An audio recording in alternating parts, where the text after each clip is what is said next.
दोस्तों Vodafone idea की बात करते तो यहाँ पे एक बड़ी ब्रेकिंग न्यूज निकल के आ रही है। वोडाफोन आइडिया को सेबी ने नोटिस भेजा है जो एलन मस्क की डील को लेकर। क्या एलन मस्क निवेश करने जा रहे हैं, लेकिन इसके बीच में जो खबर निकल के आ रही है कि एलन मस्क 33% की स्टेक ले सकते हैं वोडाफोन आइडिया में। क्या है पूरा मामला, उसको समझने की कोशिश करेंगे इस वीडियो के माध्यम से। और जो जम के खरीदारी और बिकवाली दोनों तरफ का माहौल बना हुआ है, सुबह सुबह वॉल्यूम टॉपर बना हुआ है वोडाफोन आइडिया। क्या है इसका इशारा, और आप समझ सकते हो कि बाजार में तो ज़बरदस्त गिरावट का माहौल है और इस वजह से वोडाफोन आइडिया भी कुछ दबाव में दिखाई दे रहा है। तो क्या इस गिरावट का फायदा उठा के हमें वोडाफोन आइडिया में इन्वेस्टमेंट करना चाहिए या फिर एक बार प्रॉफिट बुक करके निकल जाए, क्योंकि पिछले कुछ दिनों में स्टॉक ज़बरदस्त दौड़ चुका है। अब क्वार्टर 3 भी हमारे सामने आने वाला है। क्या क्वार्टर 3 के अंदर से कुछ पॉजिटिव संभावना बनेगी, इन सारी बातों को जानेंगे इस वीडियो के माध्यम से। लेकिन फ्रेंड उससे पहले अगर आप पहली बार हमारे चैनल पे आए तो चैनल को सब्सक्राइब कर दीजिए, एक बेल आइकॉन दबा दीजिए ताकि जब भी नया वीडियो बने पहला नोटिफिकेशन आपको मिले। वीडियो पसंद आए तो लाइक से जरूर कीजिए। चलो फ्रेंड्स वीडियो स्टार्ट करते हैं। मैं हूँ आपका दोस्त SB दवे और हमारे अपने चैनल ऑनलाइन कमाई में आपका बहुत बहुत स्वागत है। तो अभी 12 बजे के आसपास का वक्त है। BSE सेंसेक्स 71,677 के स्तर पर है, जहाँ पे 594 पॉइंट यानी लगभग 600 पॉइंट की बड़ी गिरावट देखने को मिल रही है। 0.82% डाउन है BSE सेंसेक्स। वैसे शुरुआत लगभग फ्लैट हुई थी सुबह। आप देख सकते हो कि कल की क्लोजिंग यानी 72,271 के आसपास थी। आज 72,332 पर शुरुआत हुई, यानी पॉजिटिव शुरुआत तो हुई, लेकिन यही दिन भर का ही था। वहाँ से डायरेक्ट आपको दबाव देखने को मिलेगा और आप देख सकते हो कि लगातार गिरावट का माहौल बना हुआ है। 600 पॉइंट की बड़ी गिरावट और इसके पीछे वजह है प्रॉफिट बुकिंग। अब इसका निगेटिव इफेक्ट वोडाफोन आइडिया में भी देखने को मिल रहा है। पॉजिटिव खबरों के बावजूद भी यहाँ पे गिरावट दिख रही है कुछ। तो स्टॉक की शुरुआत हुई 17.10 पर, पॉजिटिव शुरुआत हुई क्योंकि क्लोजिंग थी कल की 17 के आसपास। इंट्राडे में 17.80 का हाई बना, यानी काफ़ी अच्छा दौड़ा स्टॉक, लेकिन जो लो है वो 16.70 का है और इस समय स्टॉक 16.80 के आसपास, जहाँ पे 1.18% की तेजी देखने को मिली। तो लगभग 18 के आसपास स्टॉक आज इंट्राडे में गया है और उस लेवल से प्रॉफिट बुकिंग आई क्योंकि बाजार साथ नहीं दे रहा। आज वॉल्यूम ज़बरदस्त है। पिछले एक महीने पहले इसका 50 करोड़ का वॉल्यूम था, 11 करोड़ की डिलीवरी उठाई गई थी। 1 वीक पहले 95 करोड़ का वॉल्यूम था, 19 करोड़ की डिलीवरी उठाई गई थी और कल 200 करोड़ का ज़बरदस्त वॉल्यूम हुआ। 32 करोड़ डिलीवरी बेस काम हुआ और आज सुबह सुबह ही 10:30 के आसपास 56 करोड़ का बड़ा वॉल्यूम हो चुका है। नहीं, आज भी वॉल्यूम उस लेवल तक जा सकता है, कल के लेवल तक। पूरे बाजार में वॉल्यूम के मामले में नंबर 1 पे है वोडाफोन आइडिया, नंबर 2 पे यस बैंक है और यस बैंक भी बहुत ही शानदार प्रदर्शन कर रहा है। इस बड़े गिरते बाजार में भी स्टॉक 23 को आज क्रॉस किया है। तो आप देख सकते हो कि यस बैंक में संभावना पॉजिटिव बनी हुई है। अब यहाँ पे इसकी परफॉर्मेंस को देखें तो 26 दिसंबर को स्टॉक 13.35 के आसपास था, जहाँ पे 1.8% की गिरावट हुई थी। 27 दिसंबर की बात करें क्लोजिंग 13.45 के आसपास, जहाँ पे 0.7% की तेजी बनी और 28 दिसंबर की बात करें तो 13.25 के आसपास स्टॉक है, जहाँ पे 1.5% की तेजी बनी। 29 दिसंबर को स्टॉक आ गया 16 के आसपास 20.8% की बम्पर तेजी के साथ, यानी 21% की बड़ी तेजी बनी। स्टॉक सीधा 16 के आसपास गया जो 13 के आसपास ट्रेड किया करता था और 1 जनवरी को स्टॉक फिर से दौड़ा 17 के आसपास पहुंच गया 6.3% की बड़ी तेजी के साथ। वैसे आप देखोगे इंट्राडे में ये 18 तक चला गया। तो जो स्टॉक आप देखिए 13 के आसपास था वो 18 तक पहुँचा। तो कम समय यानी 4-5 ट्रेडिंग सेशन में ही बहुत बड़ा भारी अप मूवमेंट देखने को मिला और इस वजह से प्रॉफिट बुकिंग हावी हुई है। अब आप देख दो कि पिछले 6 महीनों में इसने 125% का ज़बरदस्त रिटर्न दिया है, यानी आपके पैसे डबल से ज़्यादा हो चुके हैं 6 महीनों में ही। 3 मंथ के हिसाब से भी देखें तो इसने 44% की तेज़ी बताई है और 1 मंथ के हिसाब से 26% की तेज़ी है। 1 वीक के हिसाब से 23% की तेज़ी देखने को मिलेगी। 1 डे के हिसाब से 1% की गिरावट है। अब वोडाफोन आइडिया को लेकर सेबी ने क्लेरिफिकेशन मांगा है एलन मस्क की डील को लेकर। वोडाफोन आइडिया से पूछा है कि क्या यह एलन मस्क का निवेश होने जा रहा है वोडाफोन आइडिया में।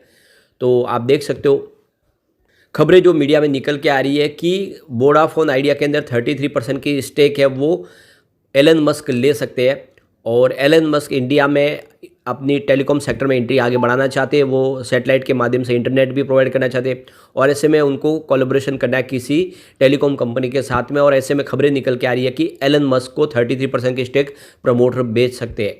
तो इसी को लेकर सेबी की तरफ से अब क्लेरिफिकेशन मांगा गया है। तो यहाँ पे 1 जनवरी को यानी कल मंडे को क्लेरिफिकेशन मांगा गया सेबी की तरफ से वोडाफोन आइडिया से। अभी वोडाफोन आइडिया ने इसको लेकर कोई रिप्लाई नहीं दिया, उन्होंने इसके ऊपर जवाब नहीं दिया है। तो ये देख लो कि जो बड़ी एक रैली बनी, इसके अंदर जो खबरें निकल के आ रही कि एलन मस्क है जो आप आने वाले समय एक बड़ा निवेश कर सकते हैं इंडिया के बाज़ार में, और अमेजॉन भी इस समय स्पेक्ट्रम चाहते हैं और किसी पार्टनर को तलाश रहे। तो एक तरफ तो एलन मस्क और दूसरी तरफ अमेजॉन, दोनों टेलीकॉम सेक्टर में अपनी एक बड़ी मजबूत हिस्सेदारी चाहते हैं, और ऐसे में खबरें निकल के आ रही है कि जो कमज़ोर है वोडाफोन आइडिया, उसकी स्टेक खरीद सकते हैं। तो कुल मिला के इसी से ये जो संभावना बन रही है, वोडाफोन आइडिया जो इसके शेयर प्राइस काफ़ी नीचे है, तो ऐसे में उनके लिए काफ़ी बड़ा एक अट्रैक्शन दिखाई दे रहा है कि इस लेवल पे उनको कम प्राइस में कंपनी के अंदर बड़ी स्टेक मिल सकती है, और इसीलिए एलन मस्क हो या फिर अमेजॉन हो, वो यहाँ पे इंटरेस्ट ले सकते हैं, क्योंकि उनको आने वाले समय रिलायंस, जियो और भारती के साथ में टक्कर देनी है।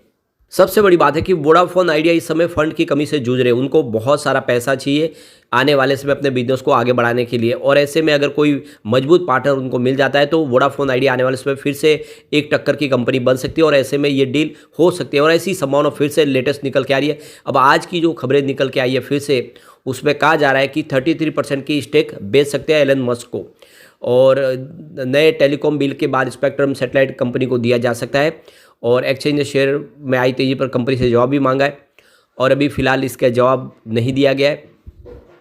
वैसे देखो कि जो मार्केट एक्सपर्ट है, टेक्निकल चार्ट देख के सर्वेंद्र श्रीवास्तव का कहना है कि तेजी का वातावरण बना हुआ है, 16.80 का एक ब्रेकआउट हुआ है, क्योंकि इसमें तेजी की संभावना बनी, तो 20 से लेकर 22 तक स्टॉक के जाने की संभावना बनी हुई है।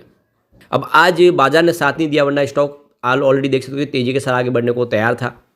अब चलते हैं कुछ बड़ी डील की तरफ। तो सुबह 9:15 पर 17.05 की प्राइस है 57,38,000 शेयरों की ज़बरदस्त खरीदारी हुई। फिर 9:18 पर 17.50 की प्राइस है 60,57,000 शेयरों की एक बड़ी प्रॉफिट बुकिंग हुई।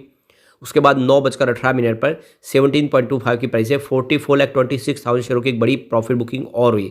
फिर 9:28 पर 16.95 की प्राइस है 38,59,000 शेयरों की एक बड़ी बिकवाली और हुई। उसके बाद 9:57 पर 17 की प्राइस है 33,44,000 शेयरों की बड़ी खरीदारी हुई। तो फिर 10:02 पर फिर से 17.10 की प्राइस है 40 लाख शेयरों की बड़ी बिकवाली हुई।